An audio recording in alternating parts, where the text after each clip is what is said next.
Saudi আরবে সন্ধান মিলেছে প্রায় 400 বছর আগের এক গুহার। এই গুহার দৈর্ঘ্য 5 কিলোমিটার এবং গুহার গভীরে মিলেছে অসংখ্য বন্য ছাগলের কঙ্কাল।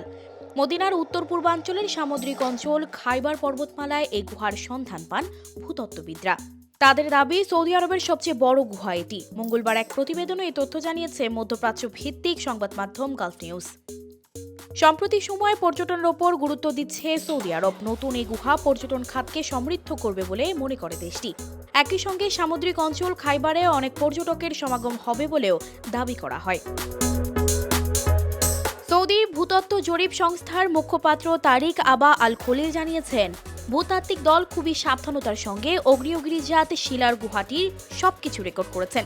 গুহাটির দৈর্ঘ্য 5 কিলোমিটার। গুহাটির নাম দেয়া হয়েছে আবু আল ওয়ালে। এতে প্রচুর সংখ্যক বন্য ছাগলের কঙ্কাল পাওয়ার কারণে পর্যটকের জন্য উন্মুক্ত করে দেওয়ার আগে গুহাটির ভেতর আরও প্রযুক্তিগত পরীক্ষা নিরীক্ষা চালানো হবে। ভূতত্ত্ববিদরা বলছেন, সৌদি আরবে যত গুহা আছে তার মধ্যে এটি অনেকটাই ব্যতিক্রম।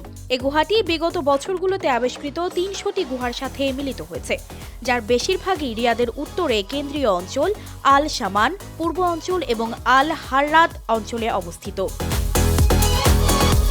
পর্যটকদের আকৃষ্ট করার পাশাপাশি এই গুহাটি গবেষক এবং বিশেষজ্ঞদের জন্য জ্ঞানের একটি অন্যতম মাধ্যম হবে। এর মাধ্যমে সৌদি সম্পর্কে আরও নতুন কিছু জানা যাবে বলেও মনে করেন ভূতত্ত্ববিদরা। সানজিদা রহমান, প্রবাস খবর।